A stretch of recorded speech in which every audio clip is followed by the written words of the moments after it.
Yeah. Hello, everyone. How are we all doing? Turn your cameras on if you can. Hello, Danielle. Hello, Penny.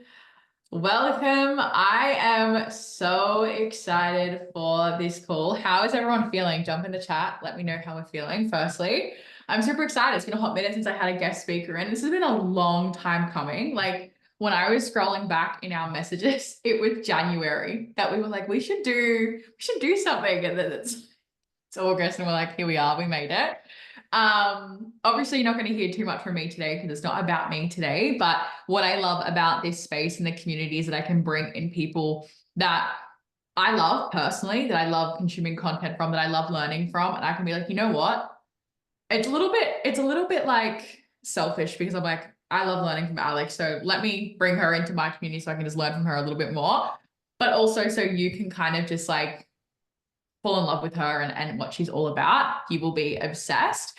So I will hand it over to her very soon, but I wanted to give a brief context about how I even found her and why she's here today. And then she's going to introduce herself and I'm going to let her take over. And today's vibe is going to be very conversational. Like we were just kind of having a brief chat. Like we want this to be an experience. We don't want it to be like a rigid training where Alex is just talking at you the whole time and you're like, what just happened? It's going to be an experience. So the more present you are, the more you will get out of it, of course. But how I actually met Alex was I went to a retreat. And I remember when I went to Taylor Beck's retreat last year, which was so rogue because I had never worked with Taylor. I didn't know anyone going. And I was like, let's just fly and just see what happens. And little did you know that Alex was there. And the moment she started talking, I was like, I really resonate with you. And then I found out she had a law background. And I was like, this is all making so much sense for me. And from there, I was like, I'm just obsessed with the way that she sees things, the way she teaches, because she does have that very analytical perspective, but she's very intuitive, like me, right? So I was like, you are just my kind of person. And that is how we met. And yeah, and I'm super excited that she is here. So, Alex, would you like to introduce yourself and say hello to everyone? Gosh, hello. Thank you guys. Sorry, I was like laughing at myself as well, drinking this giant water bottle during. I'll probably do it a few times. But I love how you put that because we're very analytical and but we're also very intuitive. And for me, I love to just marry those two worlds because we do need intuition, but we also need to like, I don't know, just have a brain sometimes and like actually think about it properly. Um, so yeah, and I also just really resonated with you when we met. We're like, we just have a vibe. We don't know what it is, but we just have it and like let's roll with it. And yeah, Sarah pretty much hit the nail on the head where I just want to have a cool conversation with you guys and just to sort of bring in like let you know sort of how I work and just bring you into my brain really. And talk about like inner child stuff, but also how it intersects with your articulation, your conviction, your leadership, and just sort of take you a little bit into my world and sort of where I really like to balance this out. So I work really heavily with patterns and people's blind spots and the inner child type of thing. And I prefer the word imprint over trauma just because I think people think trauma is like I'm broken and fucked forever. But I just think that we've had imprints left on us throughout life and no one can avoid that. We all have patterns, we all have these things because we've all had to grow up and we've all been shaped by things. And I just sort of like to look at how does that affect me moving forward? And I know I'm sure you guys in here are all trying to grow and evolve and change and meet your desires and things. And I think the way that I like to look at it is through a much more balanced lens. It's not like where everything's in the trauma pile and everything's childhood and everything's like something wrong. It's just like, where is this maybe getting in the way for me, or where is it maybe time for me to look at this deeper or assess that? And then sometimes as well, like, where is it my job to go, this thing from childhood has absolutely jack shit related to where I'm going, and where can I sort of draw a line in the sand for that? Um, but yes. Oh my God, hi. I'm glad that this is my first time being exposed to you. I'm just gonna also say, like, I tend to go on a roll and I love questions, and I really want you guys to have a very clear picture and like a cool conversations from this. So I am gonna like check the chat. And sometimes if it's like a clarifying question, like I'll stop and then sometimes I just like leave them to the end. But I don't want you to feel shy to like ask a question or to form a picture. Um, and really, so like what Sarah said was my background is more like in law, and that's what I did at uni. And then I sort of quickly found that that wasn't what I wanted to do as a career. And I had a very random, like intuitive thing was I was like, I really feel like I'm ready to be a mum. I always had it in my head that I was like going to sort out career, do this, do that, and then be a mum. And I just really felt like I want to have kids, and that's what I did. And I have two boys, and that really just sort of, I think, set me on the path to my purpose.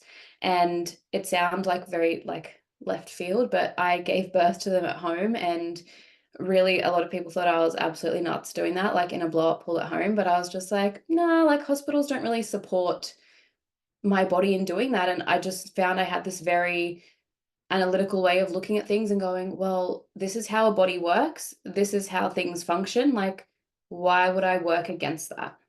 Why would I put myself in a situation that works against that when logic tells me like it's probably not quite right?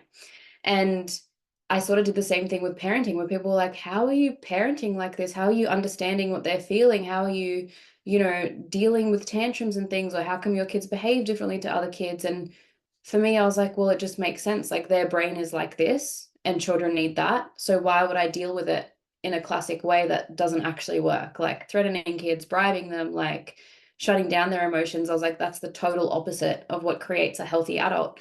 For me, it was more about building skills and stuff like that.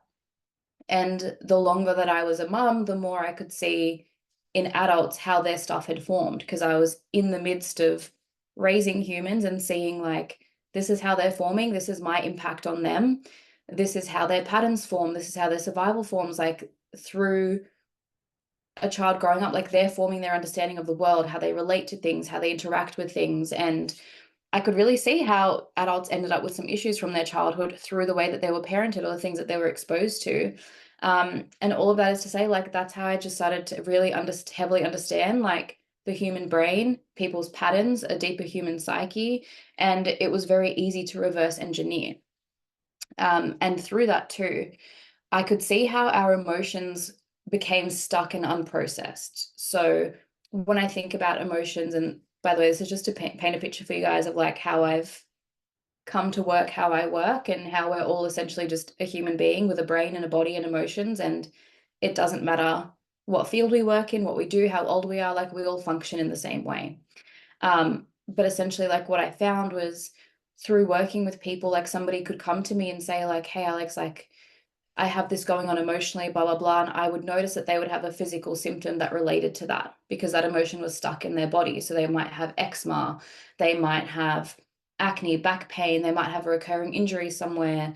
They might have like gut issues or hormonal issues, like whatever it is. And like I could link it to an emotion. And I found that the more we work through that emotion, that physical symptom would completely disappear. Like they'd have lifelong eczema and then the eczema's gone.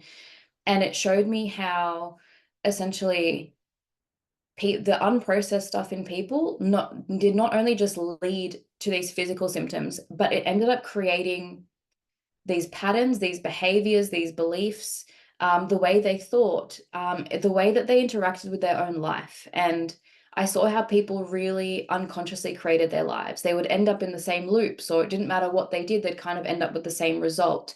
And that all came from that, what I call like core wounds. And these core wounds are like essentially like a version of an inner child. But yeah, so when I started to work more with business owners, professionals, athletes, I realized that people can't actually reach their highest potential. Like they can't be their best mentally, emotionally, physically, or spiritually because they have this unresolved stuff, and it dictated a lot of what they were doing. You could have somebody like that was amazing on the field, but they would sabotage their potential in their career based off of like the internal stuff that was going on. Or if you can imagine, I'll stick with the athlete example, but like they're so good at what they do, but then they might have an emotion that's like in their shoulder that's stuck, that's sort of like stopping them from reaching that next level. Or that might present in a personality trait, like, I don't know, they might have social anxiety, but they're missing out on opportunities because they have this emotional thing. And what was also cool was the more that we process those emotions, like let's just say, for example, somebody had something in their shoulder and their knee. As an athlete, they're always measuring things. They're measuring mobility, like they can see their performance, like everything's tracked. And the more that we would process the emotions, the better they would become at what they did.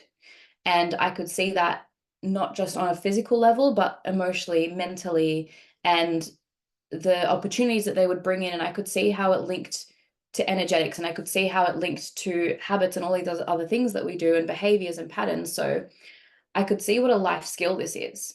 And people really want to experience like success and all of these things, but it requires a different version of them. And for that version to be born, that current version has to shed patterns. It has to resolve emotions. It has to navigate change. And to our system, and I work heavily I don't work heavily with it, but I just see I really root my logic in how does our brain work? How does our body work? Because humans have existed for almost like 2 million years and we haven't changed that much in that sense. Our brain functions the same. We have the same centers of the brain. Our body functions the same. Like we keep reproducing, we keep being the exact same.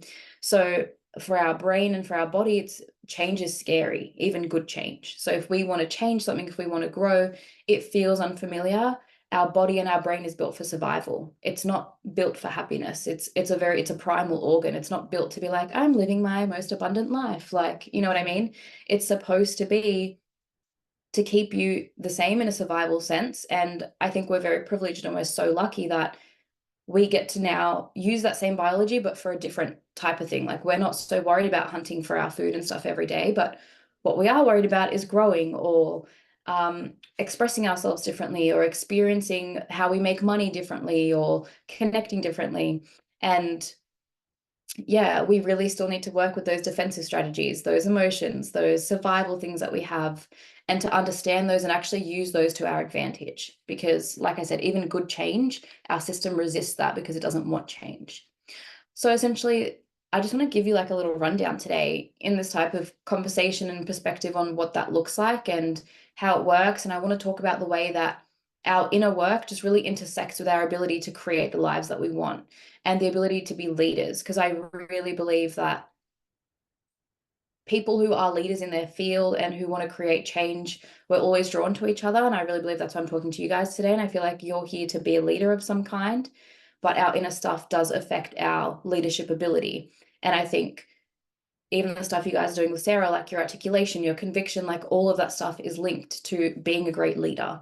But to be a great leader, you have to know how to lead yourself internally and how to not have your own patterns and your own blind spots and your own survival mechanisms like get in your way. Really, it's about getting on the same team as all of those things and using them to our advantage rather than trying to like shove them away and ignore them and just try and create a habit or push past it. It's like, how do we actually use it and leverage it?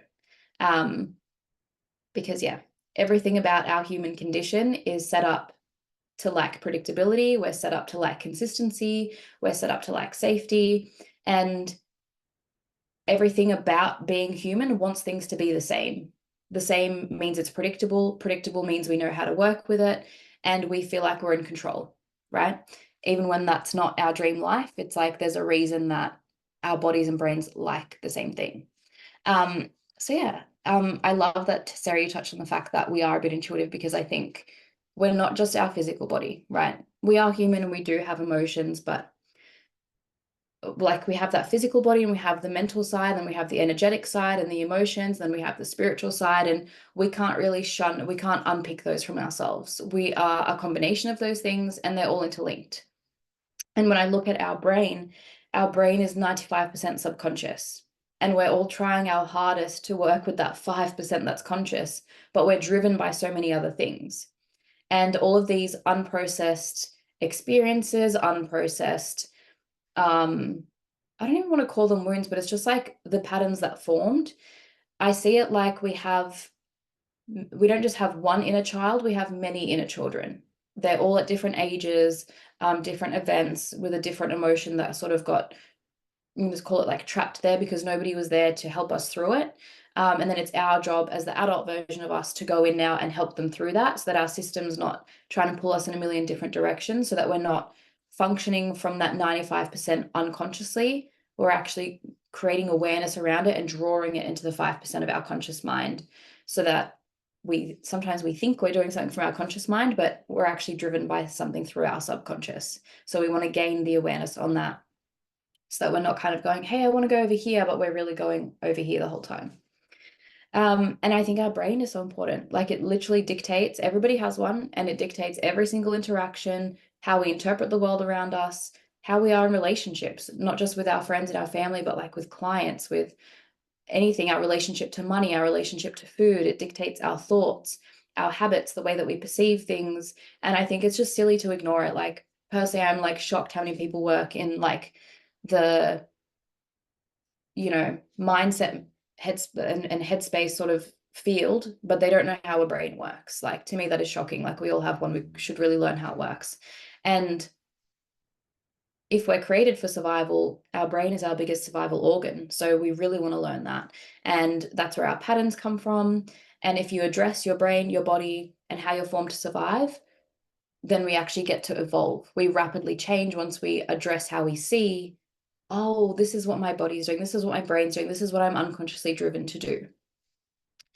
So yeah, I'm really going to base this in sort of more like inner child, like what me and Sarah sort of spoke about when we were organizing this, but I kind of want to demonstrate to you, like inner child to me just sounds like some woo, like imagine a younger version of you, but like the way that I work with people, I can see how much of an impact that has. But at the same time, I think the way that it's presented on social media or in pop psychology is a bit like warped almost. And what I was sort of seeing in like the trauma space was, okay, I booked an energy healing. I went and did breath work. I journaled. I meditated. I talked about it to a therapist. Like, why am I not fixed? Why am I not healthy? Like, why am I not rich? I have a block. Like, that's how, like, I was saying, and I was like, people are actually missing a whole lot of skills here and a whole lot of awareness. And they're missing like how their actual brain and body are working. And what I could see was this common theme of people really shafting responsibility. They're like, it's my parents' fault for this. I'm the victim in that. Therapy hasn't helped me. Like, and people would start to tippy toe around trauma. As soon as somebody would say, like, oh, this is from my childhood, people like, we better like be very fragile with this person and we don't want to trigger them. We don't want to do this. We don't want to do that. And people were like running from that. But I think it's so interesting because we all have that. Like all we have is just these survival responses. And if we don't know how to work with that, like how are we ever going to fix it if we're constantly running from it and just like tippy toeing around it through like, oh, I booked this and I did that and poor me, it's not going away. So I kind of felt like it really just like put a bee in my bonnet and I was like, let's figure this out. Trauma doesn't have to, it's not something that, and by the way, when I say trauma, I'm just really referring to how your upbringing has shaped you, like how your life experience has shaped you, the patterns it's left you with, how your body is like decided this is the best way for me to survive in the world. It's part of being human, and our job is just to become more aware of what those are. And we have the opportunity to apply all of how our brain system works into the modern world now. And yeah, what I could also see as well to preface this whole conversation was people having really poor sleep, really poor nutrition, really like not looking after themselves, like basic things like adequate protein intake, blood sugar regulation, like good quality water, like hydrogenated water, sleep, stress out of control, and then blaming trauma. And it's like, can we just like learn to look after ourselves properly physically and then sort of draw a line between what's a fight or flight reaction, what's this, what's a deeper meaning, because our body's always going to be dysregulated if we're not looking after it properly. And that was something that was really important to me with clients where I was like, I can't entertain like that this is something deep if your body is stressed because you're just physically not looking after it properly, because it will respond in a stressed manner. Like we're survival things, we're not just one thing. But yeah, what I saw essentially, or what I would really like to just put a visual, I might rip a piece of paper for you to get this. Imagine I've got like a basket in front of me. And let's just say I've got like 10 pieces of paper in this basket. What these pieces of paper are is like a core wound, and the basket is your capacity, like it's your nervous system. And essentially, it's like when you see you've got all these pieces of paper, the basket's full.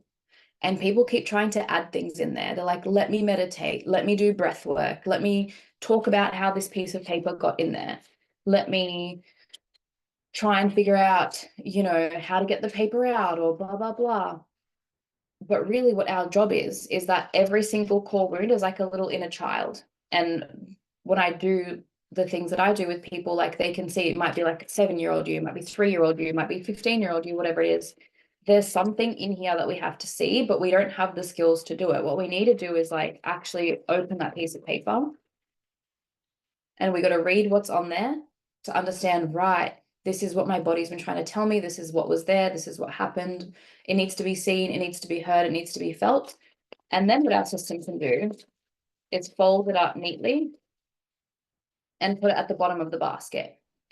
And if you can imagine now, if we've got 10 of these pieces of paper that were big and scrunched up and we've folded them all, they take up almost no capacity, right? So we can't change what happened. We've got to put it back inside. We can't just chuck it away. But we've actually got to read it and hear it. And we can't try and think about how it got in there. Or people will try and do something like breath work, which makes the basket bigger, right? They're trying to widen their capacity, but they're still holding the same things.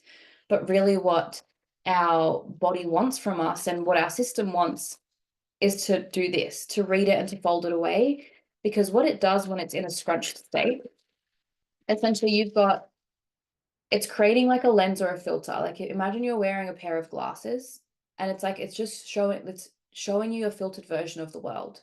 And when we unscrunch that paper, unfold it and put it away, it's like taking the glasses off. It's like, oh shit, I've been having beliefs about this, or I've been reacting like that, or I have a projection about this. I have a trigger, I have a story, I have a coping mechanism, I have a physical symptom. Like all of that goes away when we resolve it from its core. So our inner child essentially has a wound that's in the, like, I just want you to imagine it like our brain gets overwhelmed, right? Let's just say you're a child and something's happening, and it can be the most basic thing, right? It doesn't mean like something horrific happened. It's just things that shaped you, that left you alone in your emotional experience with something. Something's happened, and our brain tries to understand it, and we all have different centers of the brain. And when it can't understand it, it's like, you know what? This is taking up too much energy. Our brain doesn't know how to file it away properly, and then it starts to just like disconnect that. It'll shove it into the subconscious brain. And I want you to imagine that when we feel emotions, we feel them in our body, right? If you're sad, like you might feel your chest get tight. If you're angry, your face gets hot. Like we feel everything in the body. And what the brain and the body do is they disconnect from each other. It like takes that scrunched piece of paper. It's like, man, we don't know how to read that. I'm a child. No one's helping me like read that. We don't know what to do with it. Shove it in the subconscious mind and then store that emotion in the body. And then as we get older, we try and just think about what happened. We try and find out what happened. We try to breathe it out. We try to talk about how it got in there. We try to meditate to make ourselves feel more regulated. But that stored emotion needs to be accessed, right? That paper needs to be opened and read and folded away neatly. But what this wound has done and how our brain works essentially is it gathers the survival mechanism. It's like, oh, for me to be loved, accepted, and safe, I need to be like this. So it gives us a pattern of behavior. And for example, that pattern of behavior might look like it might look like overeating, right? So when I think about love nourishes us, but also food nourishes us. So when we feel like we're not getting enough love, often people overeat to try and compensate for that. Or for example, sometimes people, I don't know, might overeat or restrict their food because we feel anxious in our tummy, and then that eating or restricting the food numbs that sensation. So people end up with really what seems like random things, but has an emotional root in it. And then what we might notice, for example, is like then they get older and then people try stuff like hypnotherapy and they're like, I want to try and get rid of this. Like, I don't know why this is here, but like, I can't habit my way out of it. And the reason we can't habit our way out of it or shift it through other things is very often because it's holding a survival purpose, right? And we need to understand what that survival purpose is. When we do, it can go away. And for example, like if somebody goes into a hypnotherapy session and they're like, hey, I want to quit smoking. If they truly, really want to quit smoking for themselves and from themselves, then that will work. If somebody's partner sends them, if they're like, look, I'm here because my husband wants me to quit smoking or whatever, it actually won't work because their system doesn't want it. However, if you have somebody who's like, hey, I want to quit smoking, I want to be healthier, but let's just say, for example, at home, they're in a very abusive relationship, and the only time they get a break from their partner is by going outside to have a cigarette. That cigarette and that smoking holds a survival purpose for them. They really get peace out of that, and whatever, their system's not going to want to let that go. And when I'm working with people's patterns or whatever, like, you can apply this to anything. You can apply it to, like, oh, this is how I want to do business or whatever. You might have a pattern that's there, that it's like not letting you do it because it's serving a survival purpose for you. And over time, our brain is like, okay, trying to disconnect from it because it couldn't understand it. But it's like these patterns and these things are presented in front of us, these behaviors, these physical symptoms, because it's like our body's trying to show us. It's like trying to explain to our brain, hey, we need to go back and we need to assess that thing. And it becomes a blind spot, essentially. The other thing that comes from that, by the way, feel free to stop me at any point, but like, I'm just want to explain it all. But the other thing that happens is this scrunched piece of paper, imagine this is like an identity of you, right? So your identity, I don't know, me when I was younger, I was like really chubby, very quiet, very introverted. And we form that identity, right? That's how I survived, right? Because people accepted that version of me. That little nerd girl, like when I was younger, that was like something that kept me safe. And when I wanted to be different, it's like, oh, I don't know if I can be like that. And, I see this all the time when people are trying to start, they're like, I want to start a business, or I want to do this, or I want to do that. And then it's time for them to show up online and they're like, oh shit, like, but everybody thinks I'm this identity, and how can I just show up as someone different now? It makes us feel really conflicted on the inside, because our survival, what feels like survival to our brain and our body, is tied into that identity that we formed.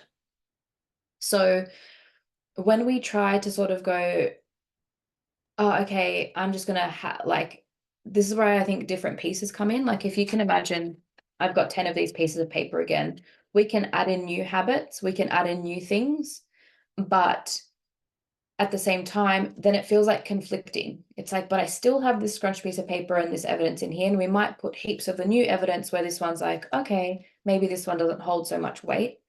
But what we can't have, or what happens in the system, is that these start to feel forgotten and they start to get louder, because our system's like, man, we don't want all of these in here. It's taking up so much room in that bin. Like, we need to resolve that. We need it folded up. And what we end up doing is drawing in situations, feelings, people. And I want you to think about this on a very energetic frequency, even like manifestation. It's like emotions are energy in motion, right? And energy is what creates a frequency. So if we have this unprocessed, stagnant energy that's stuck in our system, that's creating a frequency all the time. And then we're drawing in clients, friendships, situations, scenarios, whatever it is, from this wound, to be like, hey, let's put it in front of us so that we can finally resolve it for once, so that we can actually like learn to read that piece of paper and fold it away. And what happens though is that we don't have the skills to do that. We don't have the understanding to do that. We're like, oh shit, like, why is this happening? Like, fuck me. 5% conscious brain of me wants this. Like, why is this other stuff happening? Because it's coming from the 95%, because we can't avoid the energetic sides of things. And we can't, it doesn't matter what habits we create. I really found that unless we address it at the core wound, it's like when you address that scrunched piece of paper, the coping mechanism falls away, the survival mechanism falls away, the limiting belief falls away, the reaction, the projection, whatever, it just falls away, because we've resolved it at its core, right?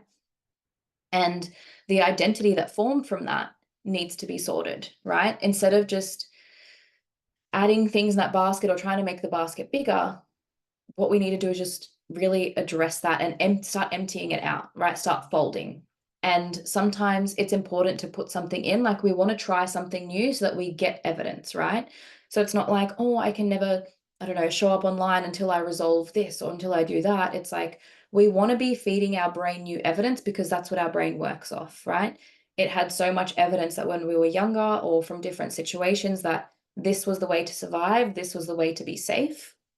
And now it's like we want to drip feed it new evidence, but we want to be doing that at the same time that we're resolving this one at its core.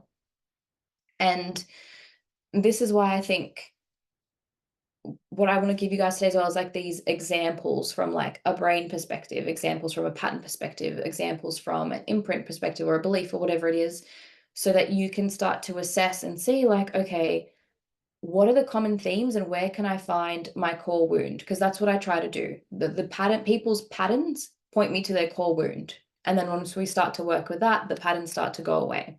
But it's like this, like, you know, we're doing things simultaneously. And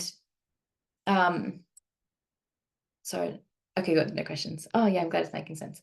And I want you to think about your patterns and your survival and your brain as like a temperature, right? So your system, when I say system, by the way, I mean it's like your brain and your body and your energetics, like everything in one. Like we have a whole system in here.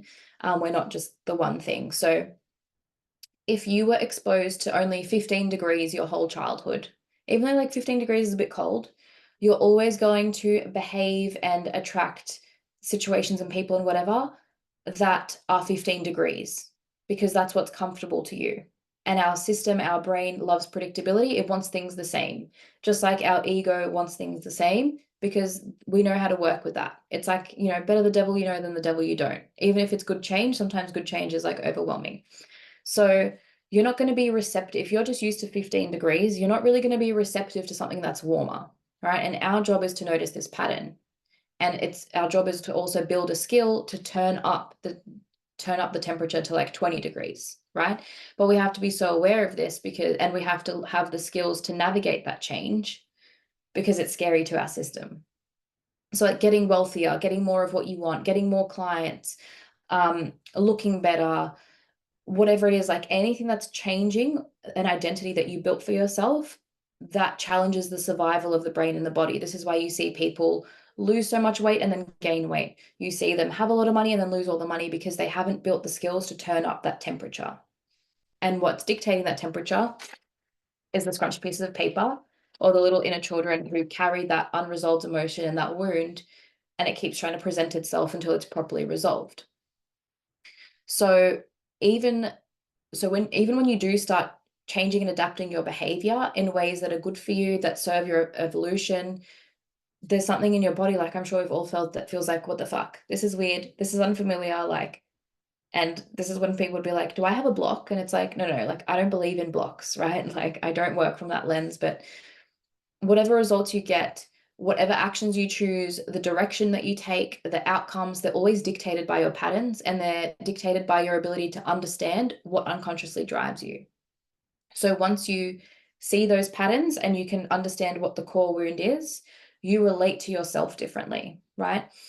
And when you have that compassion and that curiosity, instead of like, oh my God, something's wrong or I'm not cut out for this, we actually get somewhere, right? It's not about shoving it away. It's not about saying that doesn't matter, that was in the past. It's about we connect to ourselves deeper on that level. And it's I feel like often people might take it two ways. Some people like cling on and they're like, you know, I need to do this for my inner child, and everything becomes about the inner child. Like I'm not really about that, but I'm also not about like just shoving it away. It's like I want to work with it in a practical manner.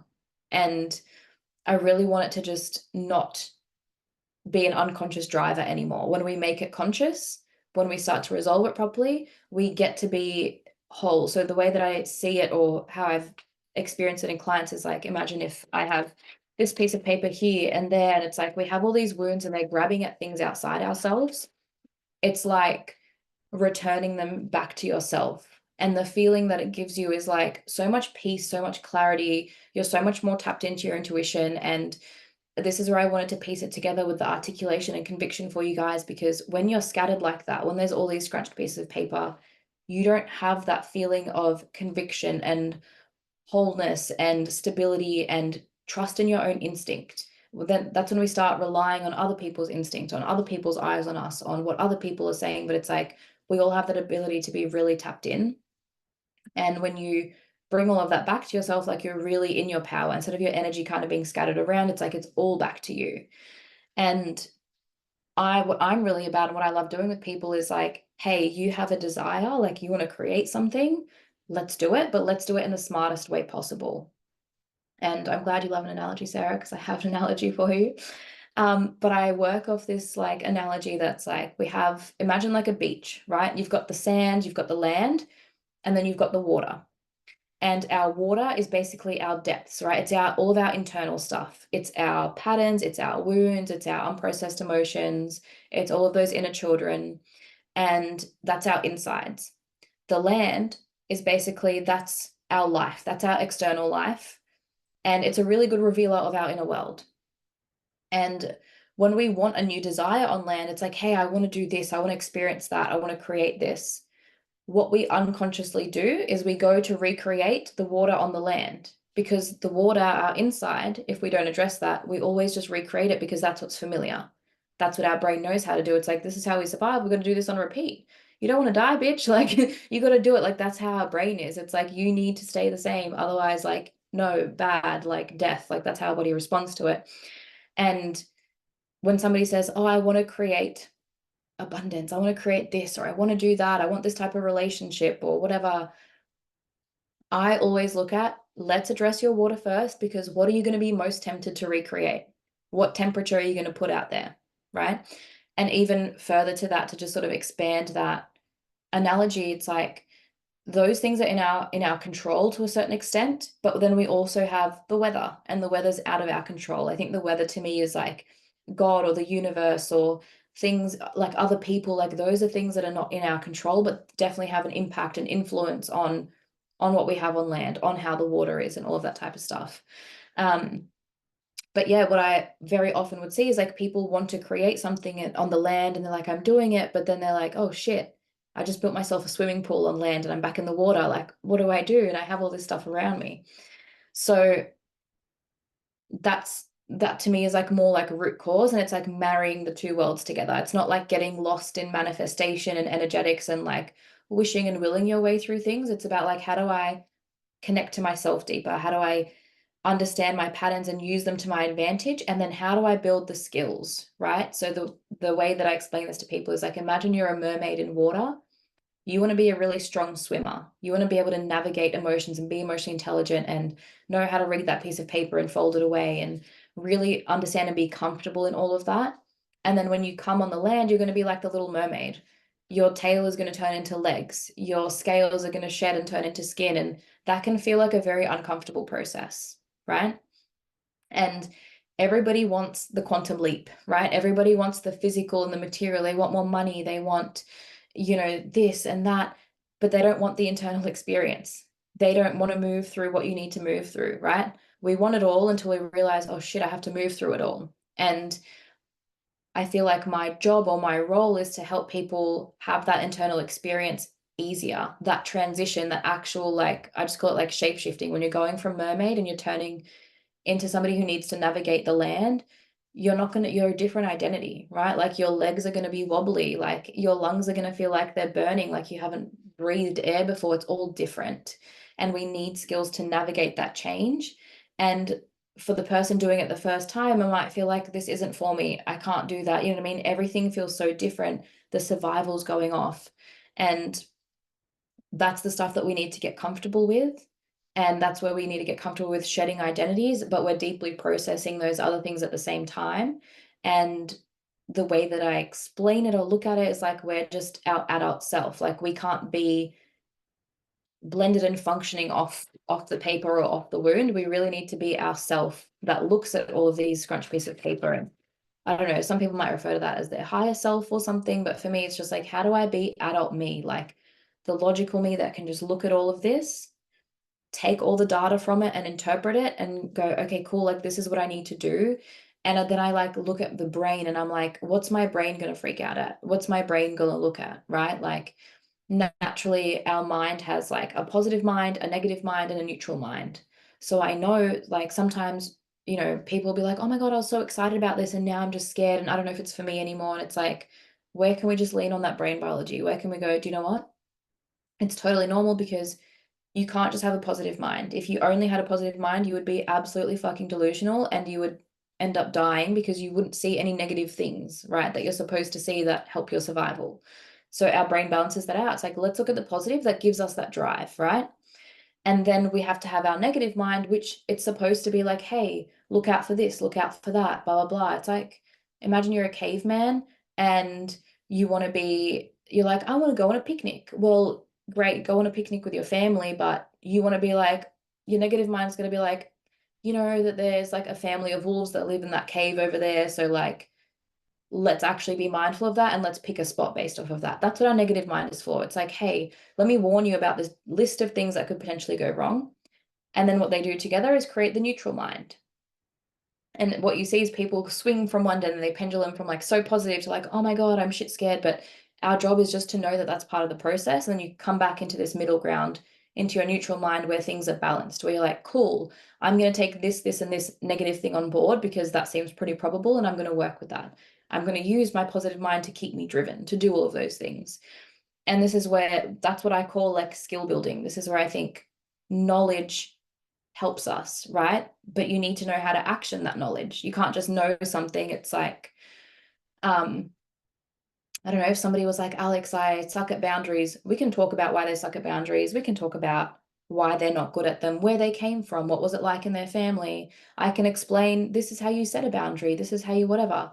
If that person never goes and does anything with that knowledge, they're never going to be good at boundaries. Like, we actually need to action these things. And to me, that's part of growth, that's part of change, that's part of it is like, if we get so stuck in our head, all we do is end up being like frozen. We need to be taking action on things constantly because it feeds our brain new evidence. And we prove to ourselves that we're confident, we're competent. And if you imagine that these scrunched pieces of paper, they're all like little kids.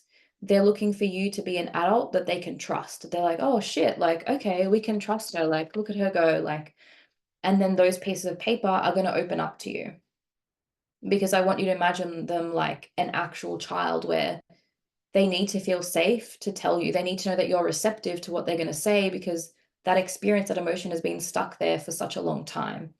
And that's also part of what I do with people is like cultivate that safety so that it reveals itself. You can't just take that paper and force it open. It's like another human being that it has to trust you. You can't just know it because you're like, it sounds cool to know it. I need to know it so that I can be rich. It's like, that's not how that works. It's like the system needs to trust you again so that it stops grabbing at things outside, that it's like, oh, I just trust this person.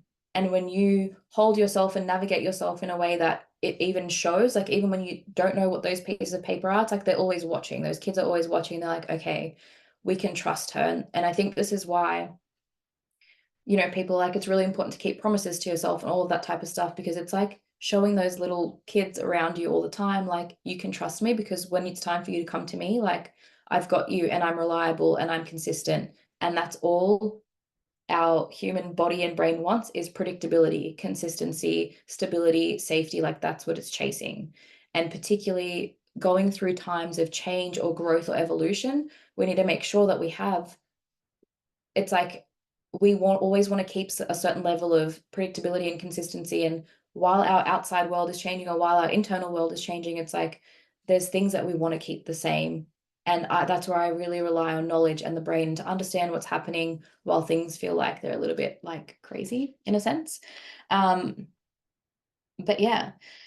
And the other thing I just wanted to say on that is this is just me pointing out sometimes blind spots that people have, but where they're like, oh, you know what, this scenario, this thing has a lesson in it. And I've seen the lesson and now I want it to go away now.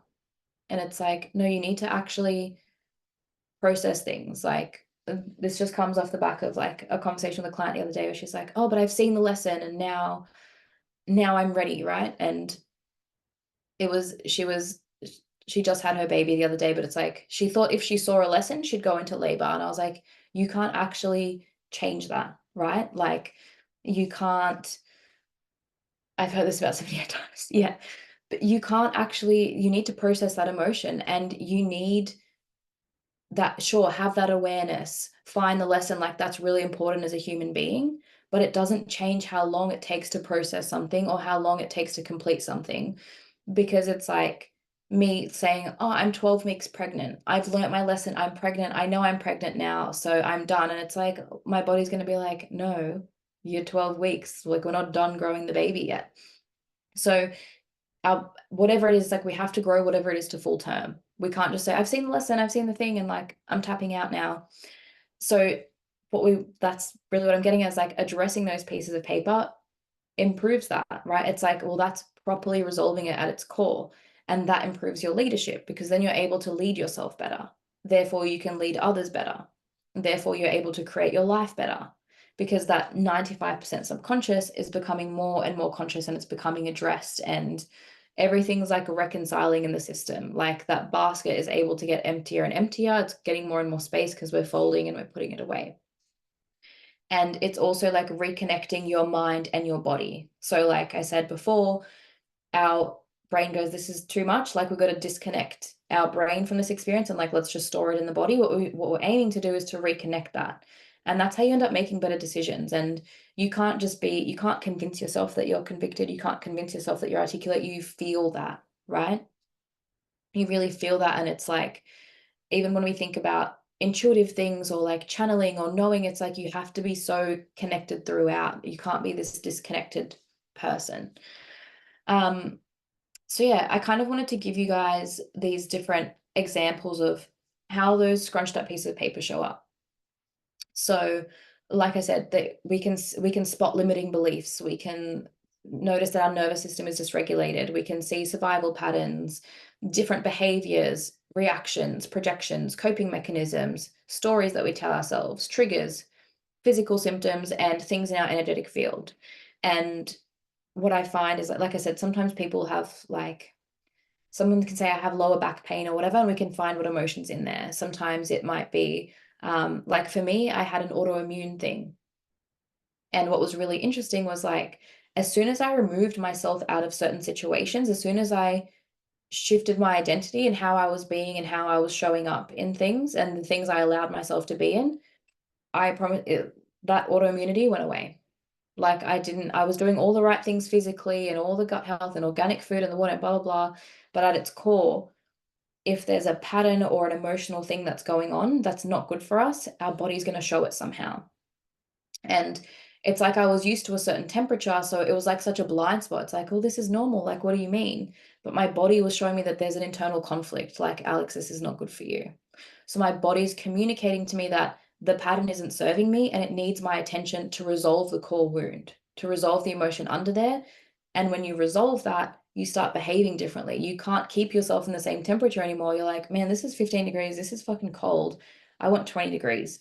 That's the aim of it. Like, I think when people are talking about healing, like this is what they're talking about, but they expect other modalities or other things to do it for them, right? It's like if somebody had an energy healing and they're like, man, my intention is like, I want to get out of this healing in the next hour and I want to be able to play guitar.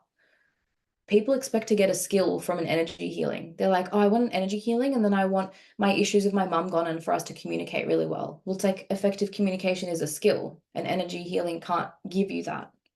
And this is like where we kind of have to start seeing like our own input into things and where we want to build skills and how we understand things and where we show up, but also where our body and our brain has this innate ability to heal. Like if you broke your bone, your body would know exactly how to heal it.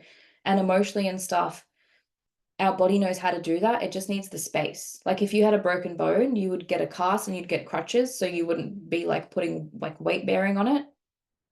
Same as that, we need an effective space for our body to emotionally do its thing, and we haven't mastered how to give that space to ourselves. And as much as I love energy healings and I believe in them, like for emotional things and for stuff that's in the body and in the system, like they don't really actually address that part of the system. They can't get into your brain and resolve that. They can't read that piece of paper for you. Like these are skills and other ways of holding space for that. The marriage between logic and intuition. Yes. The other example I kind of want to give is like a parenting example, just to illustrate how our emotion is at the root cause of behaviors that we do and then patterns that we get. So, oh, this is like 2 years ago now, actually. But basically, when my boys, they were 4 and 2, and my 2-year-old was just sitting on my lap and we were just watching a movie, and like out of nowhere, like my 4-year-old just came and he threw a pillow at us. And how I think regular people would sometimes be like, no, like don't throw a pillow at us, like that's so rude, like blah blah blah. But I know like kids can't come to us with words. They're not developed like that. They come to us with behavior. And our job as a parent, like if any of you guys have kids, like our job is to figure out what's the emotion underneath that behavior. When I help you address that emotion, you're not going to present that behavior. Like what's going on for you that you're throwing a pillow. And basically, like what I noticed was like, okay, I've been sitting here with a 2-year-old on my lap for a while. And I said to like my older one, I was like, do you feel a bit like jealous? Like, do you feel like, I haven't given you any attention? And he just was, I could see really emotional about it, like wouldn't make eye contact and was just like nodding and looking away. And that's my job as his mum, is to address that, not to address the behavior. And I think for us, it's the same thing. Sometimes we focus so much on like, this behavior is not acceptable and that behavior is not acceptable. And we end up in like a little cycle of just trying to change ourselves and trying to habit out of things, which I think is important.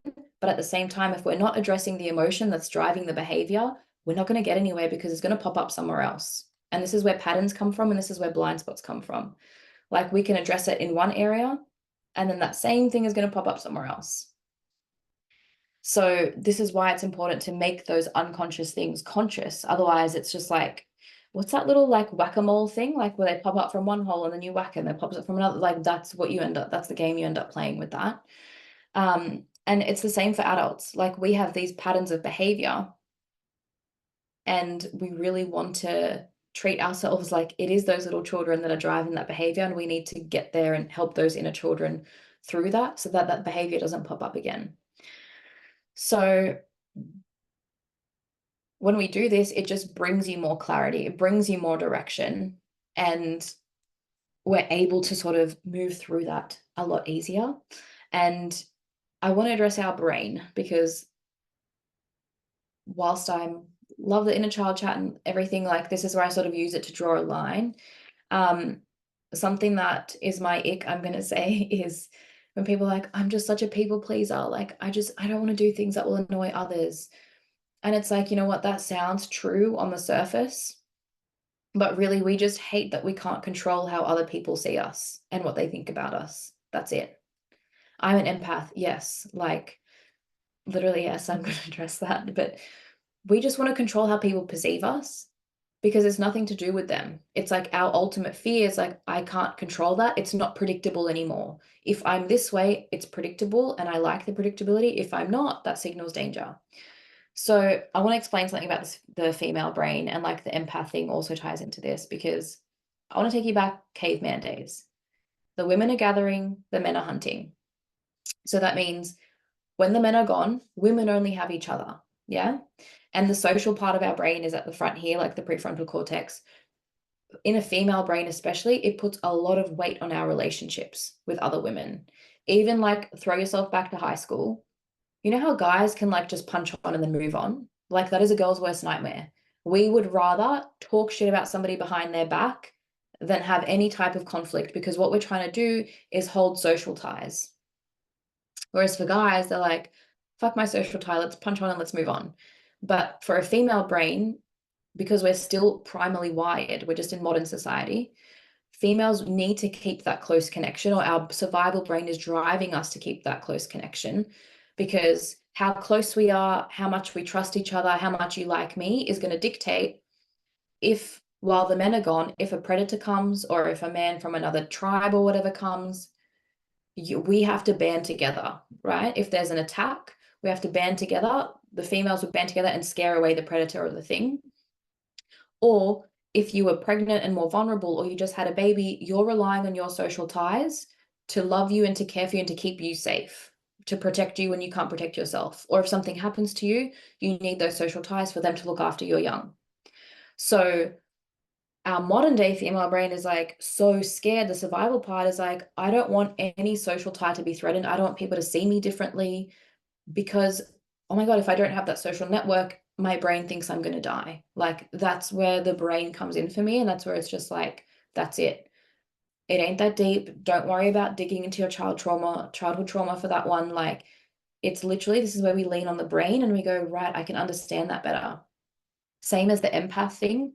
A female brain is wired for that because why? Babies don't have words. All we are built in with the ability to tune in, to have that intuitive feeling. That's how we read our children.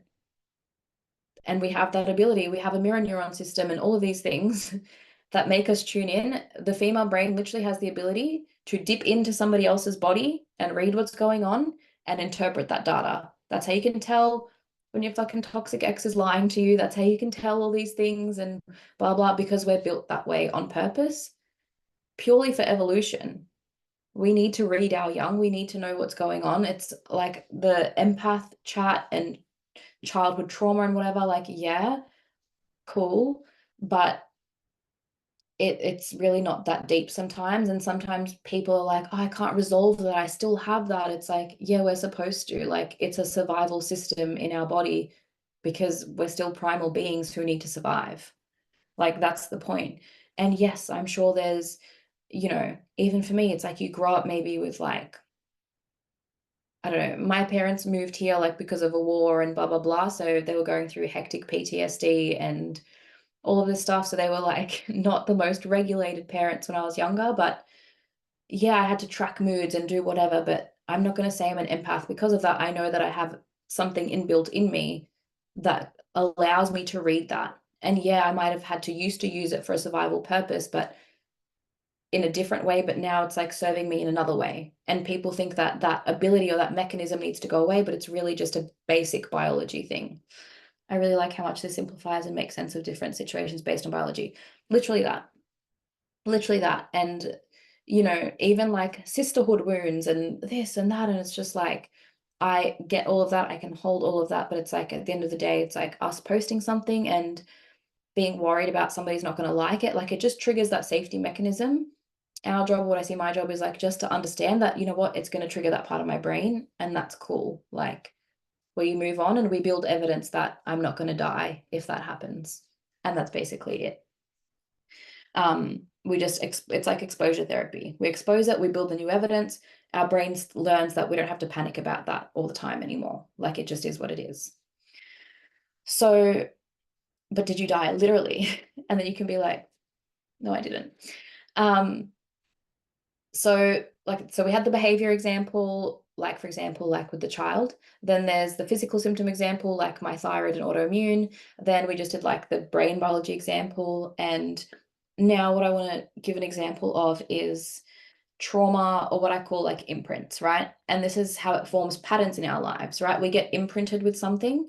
And then what we do is like we create a belief or like a thing around it, and we start to copy paste it everywhere. So really a pattern just means it's like we repeat things in different areas of our lives, but we're a bit blind to it. So I want to give an example with money. Oh, sorry, it removes the making it about yourself shame and other BS that can be carried by personalizing it all when just witnessing the biology and choosing differently. That's it. Like, put that on a t-shirt, please. But the example I want to give you for imprints and money,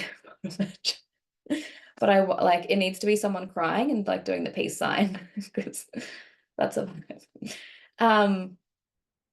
so when we repeat something through that pattern, and I want to like put this with money because I think money ties into like, I'm sure we're all running businesses and we all need money to survive, like it's 2024.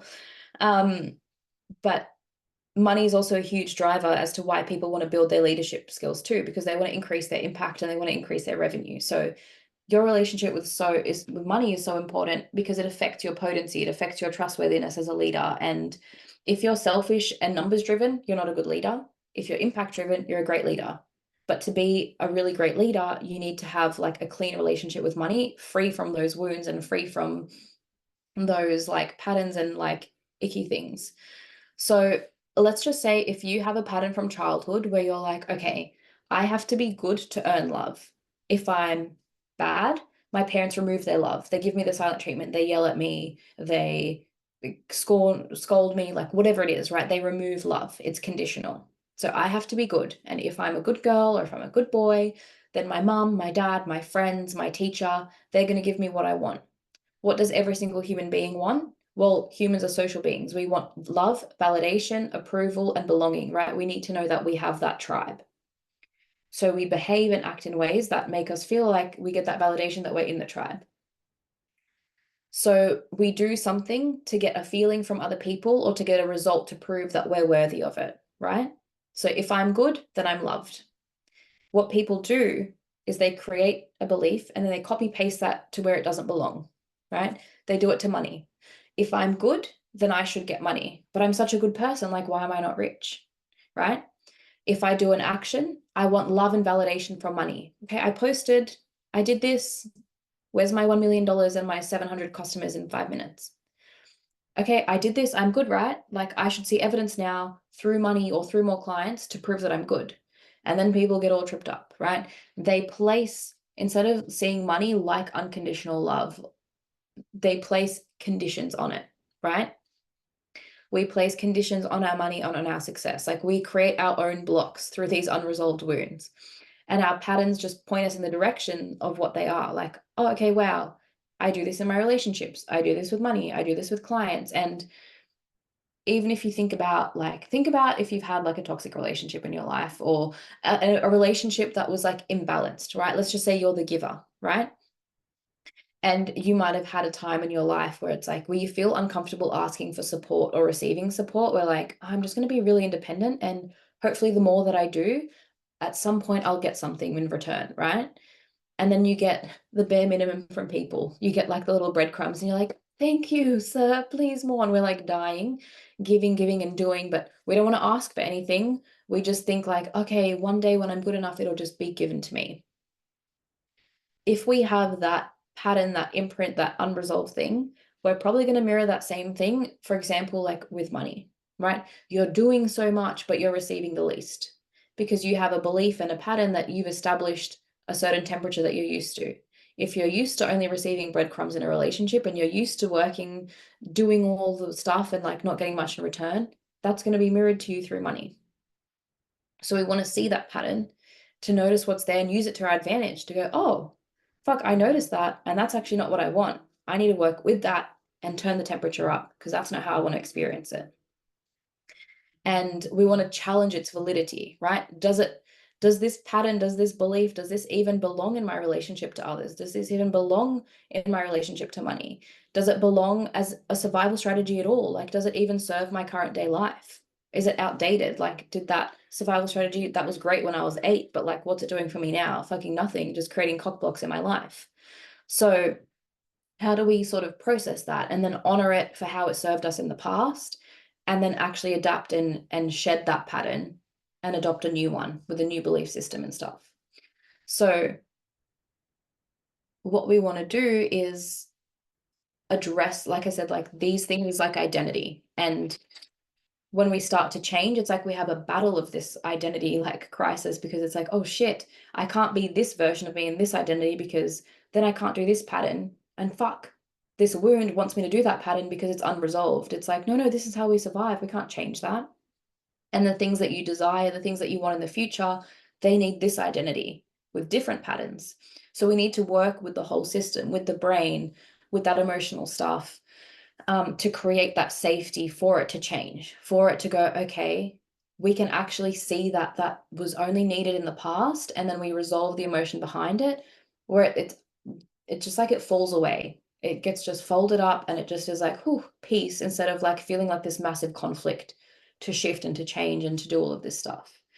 And, I think we also do this pattern thing with stuff like manifesting, right? We take things like money.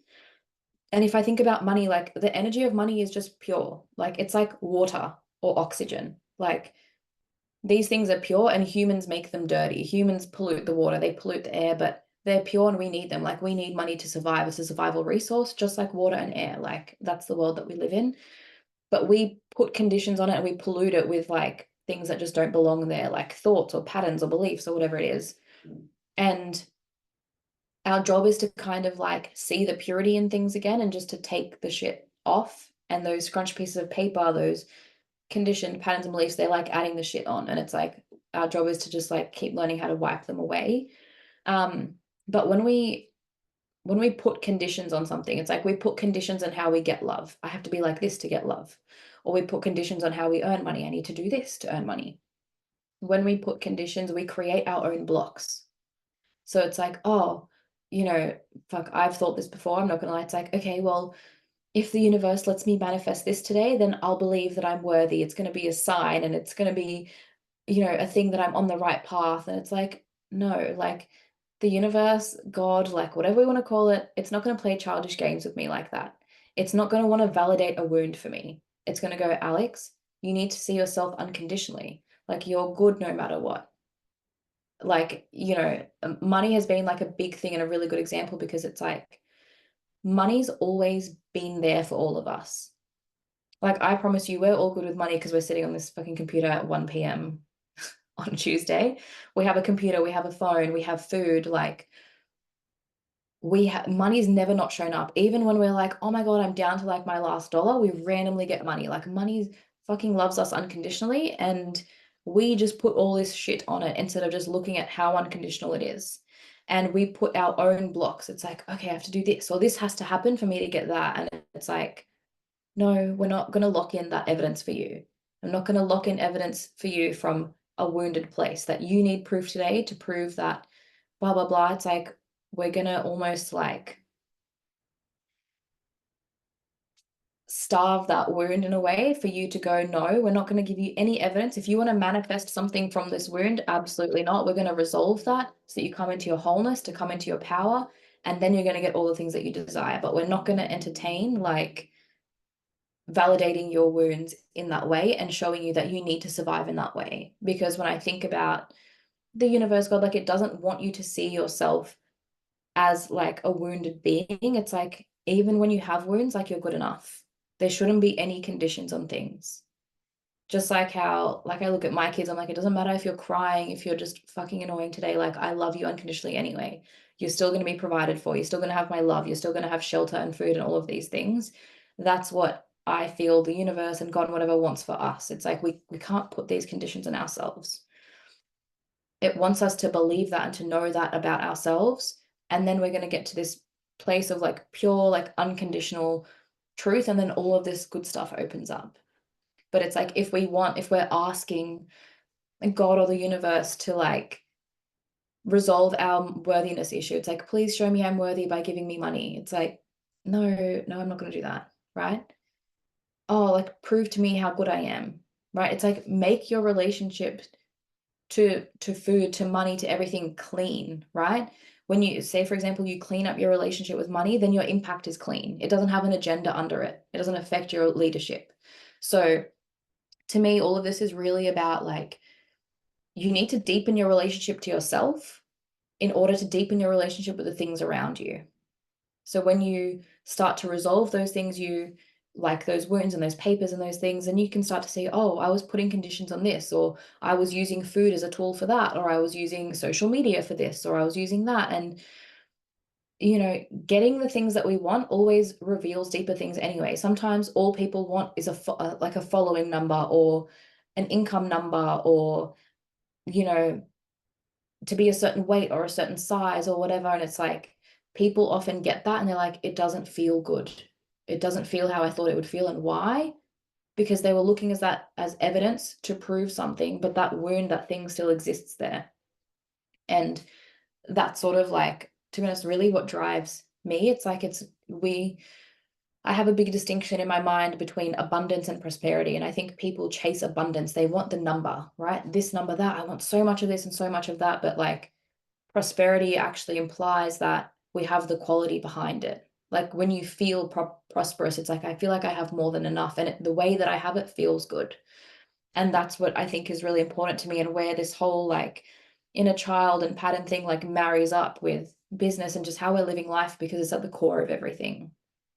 So, um, you know, you don't really just want to have your desires for more, but then have your own patterns and your own wounds and your own ego just cock block you from receiving more. And your ability to create more of what you want actually comes from your ability to see your patterns and to build new skills, and from your ability to hold that space and to resolve those core wounds and create the capacity to receive the good. If your basket is so full of those pieces of paper, like how is the good supposed to come in? Like we want to be creating more capacity and knowing that like we're worthy of like receiving more good regardless of how many papers are in there. regardless of other things. So yeah, when you see the patterns, you relate to yourself differently. When you can build that safety and trust into your system to start revealing those pieces of paper to you and working with them as like, I kind of like work backwards. It's like, okay, what's the pattern? What's the behavior? Right. How is this trying to protect me? What's my secondary gain in this? And then I can see the core wound. It's like working backwards. And then when I do like my modality or my thing, for me, that's like, that's the skill, is working backwards. And then when I do something called portal therapy, but basically it's like I go straight in and straight to the core wound to resolve it from there. So it's like same sort of like outcome, just working with it in a different way. But to kind of like wrap up, in my eyes, I'm like, this is what makes you more whole. This is what makes you more cohesive. This is what makes you more convicted. This is what it adds to your articulation. You don't have this capacity wasted and all of this internal conflict all the time. You just have like, okay, I know what's going on. I know how to hold myself and how to lead myself. I have the skills to navigate it, and I'm resolving things internally and constantly creating a bit more capacity for myself. So I think I'm just gonna like leave it there and like open for any like questions or just even like cool conversations. But I just saw, how do you recommend to your clients moving through the emotion? Is it simply just feeling it? Sometimes it is, yeah. Like I kind of like explain it. I just look at it through this lens because this is how I sort of figured everything out and reverse engineered it. I created this thing called portal therapy, and essentially it's like, imagine if you're just like laying there, like eyes closed. I keep 5 different parts of your brain switched on. So it's like I can access the emotional part, I can access the amygdala. I still keep like the logic and language brain on, because sometimes people just get too far in the emotion, it becomes overwhelming. So we want to keep the language and the logic and keep it balanced. And basically we can access where in your body that emotion is stored. And in your mind's eye, it shows you the younger version of you. You might be like, oh shit, like I see 5-year-old me or whatever. And what you do, or essentially what I help you do, is like you resolve that with the younger version of you. So that younger version of you tells you and helps you feel what they felt. And then often like when people, like, it's, imagine it kind of like a movie, but imagine they're like experiencing that and they're feeling that again. It's like I see them cry or like something comes out, and the very fact that they are helping that younger version of them through that resolves that internally. So sometimes people cry and the emotion comes out. Say a lot of the time that's what happens. Nothing like hectic, you know what I mean? It's not like an exorcism. Sometimes people are like, what the fuck? But yeah, it's just sort of like going back there, not being afraid of feeling it. And things happen in sessions where like people are like, okay, I can see the younger version of me.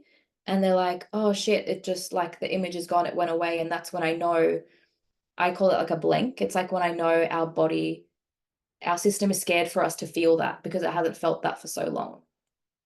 And it really is just about, like, if you think about like basic somatic work, it's like you just lean into that feeling and allow yourself to feel it, and it doesn't feel like a big deal anymore. Like you just, it's uncomfortable for like a minute and the emotion comes out and then you're good to go. I love that. I've done this many times before and pictured younger me, and it's made me break down and just want to hold her and cuddle her and tell her it's okay. That's literally like what our system is asking for. It's saying like, hey, this is me in like little scrunched ball, and like I need you to hold me and hear me, because hearing me and understanding me and feeling that is like reading a piece of paper. So it's like a really good thing. And I'm sure even after that, like I could guarantee you, when you do that, when you do like cry and hold that younger version of you, you feel better afterwards. You feel like that's not a thing anymore. Like it, you can feel that that paper's been folded in a sense. Sorry, I need my giant water bottle. I thought I would, while you're drinking from your water tank, check in with how's everyone feeling. I was just in a trance that whole time. Like, I don't know if anyone else was like that. I literally was just like, and then I just came to at the end. In the best way possible. I wasn't disassociating, I was processing and loving it. That was genuinely the fastest hour 15 ever. And I think what was so cool is the way that you described it, and if anyone else kind of really resonates, was just like, I think, and I'm not shocked because I know you and I knew this would be your perspective, like not demonizing the emotion, And something that I'm always about is you can feel things and feel fears and insecurity, whatever, and work concurrently with it, not consecutively. And that's what I love that you highlighted is like, it's not about clearing out the basket and then adding more in and adding the skill set in. It's like you actually can do both at the same time. And I think that's what I always talk about with things like articulation and conviction. And I love how you tied it into that identity, because that's really where you're communicating from, right? And you would all know. And one of my key quotes from The Articulate Woman is, you're always going to articulate yourself as who you actually are, not who you think you are. And what Alex really did there was highlight that identity piece of like, where are you actually communicating from? What is that identity, right? And really highlighting that marriage between identity and communication and wounds, but also removing this sense of like demonizing that process, right? Which I think people are so scared to feel the emotions because that means that they're inferior. Or if I have to process, that means like I'm not integrated, right? And I think just bringing it back to that human biology, like this is literally how we're wired. And that's why I always say, like, when people are like, I'm so scared, I'm like, what did you expect?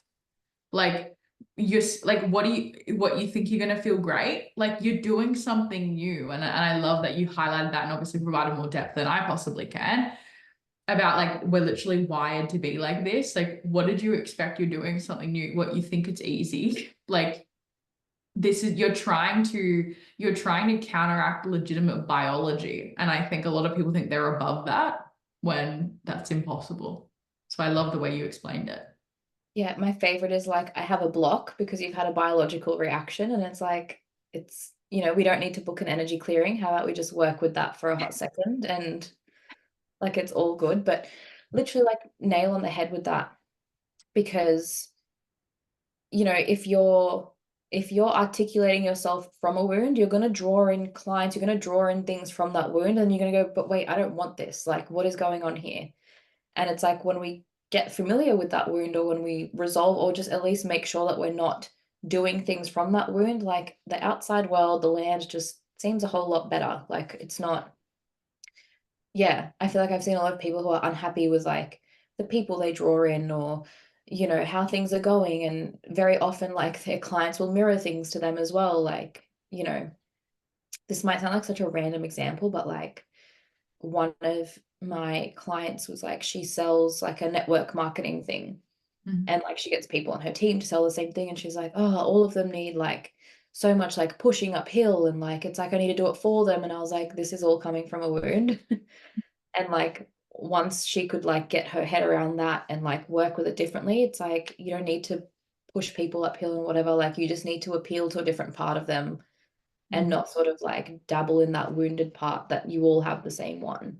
Mm-hmm.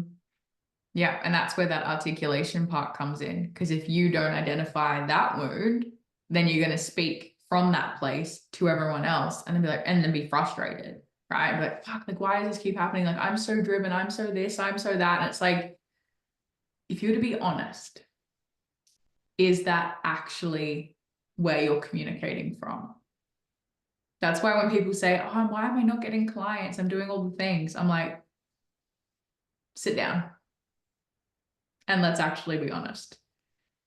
Yeah. Oh my God, literally that. Put that on a t-shirt too. Yeah, you've got a few t-shirts here, bit of merch, babe. Send me this chat. I need. Yeah. You're like, this is my intellectual property in the chat. But yeah, like, I find it funny that so many women are happy with the term beauty is pain, but they're not prepared for the hard stuff that comes with identifying and moving through the wounds. 100%. 100%. And I think learning that skill set of being able to discern between, is this 7 layers deep, or is this just biology? Yeah. Do you know what I wanted to say before going off what you said? It's like, you do things concurrently. And it's like, I think sometimes people get that mixed up. Like, they don't let themselves lean into the emotion because they're like, but I should be doing this. But it's like, do that, then do the other thing. Like, finish one piece. You know what I mean? You can going through the emotion, or doing these things, or just having a bit of compassion and validation for yourself. Like, it doesn't mean that you're not doing the other stuff. It's like, you just need to finish that piece and then move on to the next piece. Like, you can't do them both at the same time. Like, but you can do them one after another, but you're still doing it in the same day. Do you know what I mean? You're not pressing Yep. for 6 months. You're just like completing one, and then yeah, in the same week you could do 10 different things. Like, but I think judging ourselves or like, yeah, trying to talk ourselves out of things and trying to, it's like we talk ourselves out of what needs to be done, and then we want to talk ourselves into the fact that it's a block or it's a wound or it's a whatever, like that's there. And it's like, let's just be smart. Let's just be smart, everyone. How are we feeling?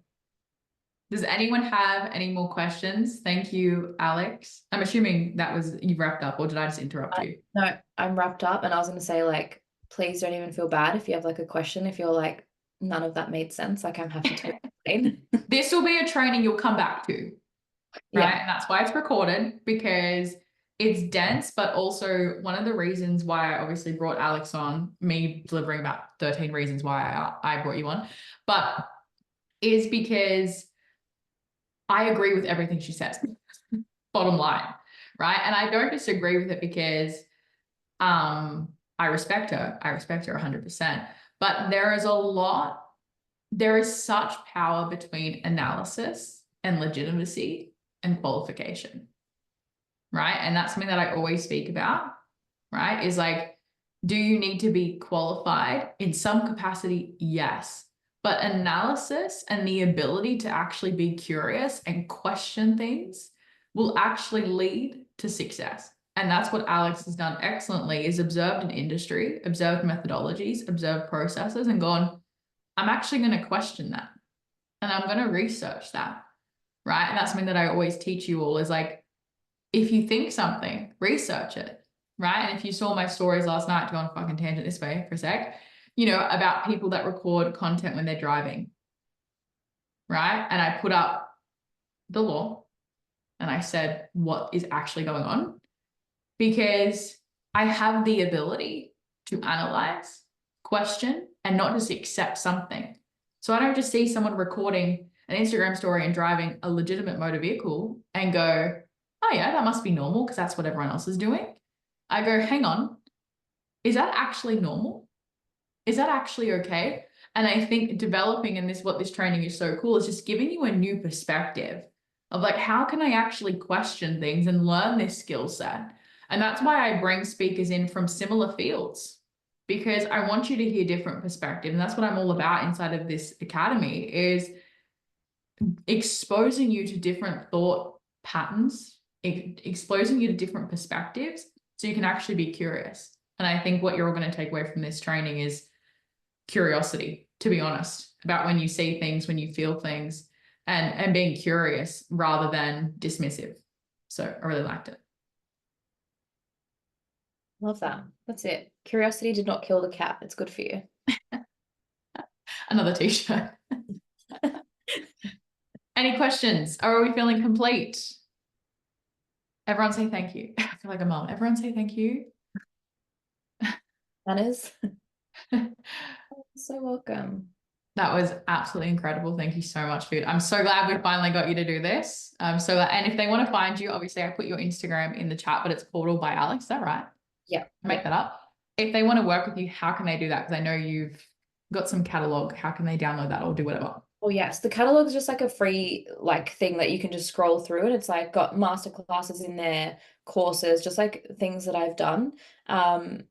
But at the moment, in terms of like working like more in proximity or whatever, I have just started what's going to be like a rolling mastermind kind of thing. So it's going to be like a small group intake in like 3-month blocks. Where basically in that is like we have like a one-on-one private onboarding call, and then we also have a one-on-one private portal therapy, which is like what I do.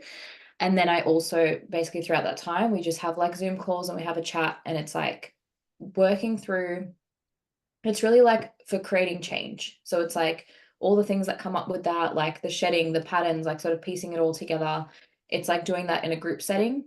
And then I've also got a one-on-one option as well, again in like 3-month blocks or 6-month blocks. And something that I am starting soon is what's called Portal Magazine. So it's going to be like, I don't know, imagine like I take a concept from what we spoke about today, and it'll either be like a private podcast drop on that or like a written piece, and it's like a modern day virtual magazine. And then we have like once a month, we have the opportunity, basically we're going to hop in the group chat and we have like coaching for that day in the group chat or just conversations and stuff like that. So that's what I've got going at the moment. God, I love the virtual magazine. That's so different. I like that. Thank you. Yes, I haven't actually put that on the gram yet, but that's what I've been like working on in the background. Smart. Thank you. Okay. Of course it is. All right. Thank you so much, everyone, for being here, for being present. If you're watching the replay, please DM Alex or myself your takeaways, realizations. Keep Alex up to date. If you had realizations, obviously something you're going to have to marinate in and watch again and again. Share them with both of us. You know, don't be a stranger. Follow her Instagram, etc.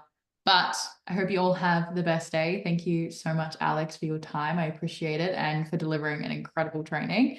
I will see you all when I see you. I can't remember when our next call is, so I'll see you then. I think it's next week, so I'll see you then. But have the best day, and I'll speak to you all soon. Thank Bye. you so much, you guys. Thanks.